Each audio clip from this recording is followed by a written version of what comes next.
À peine adoptée et déjà soumise au feu nourri des critiques, la nouvelle loi portant code minier au Cameroun est loin de faire l'unanimité. Parmi les griefs soulevés à son encontre, il y a en premier les conditions de son adoption. C'est dans un hémicycle quasiment vide que les débats se sont déroulés. Pour la députée PCRN, que rejoint l'activiste Timba Nembomo, c'est un scandale qu'une minorité de députés ait adopté cette loi. Loin s'en faut pourtant pour le ministre des Mines, par intérim, pour qui cette loi va dans le bon sens. La loi 2016 n'avait pas pris en compte l'existence de la SONAMIN. Cette loi vient de mettre la SONAMIN au centre des affaires. La SONAMIN va faire l'achat de l'or sur l'étendue du territoire.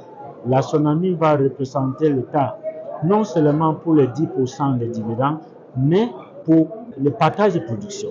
Ce à quoi l'on retorque parmi les députés qu'il s'agit plutôt d'un retour en arrière. Vous essayez de nous faire rentrer en arrière pour mettre le gouvernement et la SONAMIN au cœur même de la production. Cela est tout simplement scandaleux parce que nous savons très bien que ça ne va pas marcher. Jusqu'à présent, ça n'a pas marché avec d'autres entreprises publiques.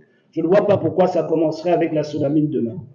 D'aucuns vont même plus loin en appelant au retrait de cette loi.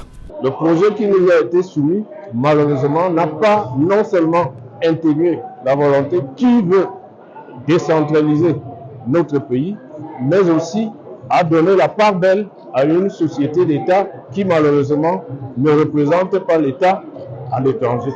Il est à se demander ce qu'il en sera du sort de cette loi.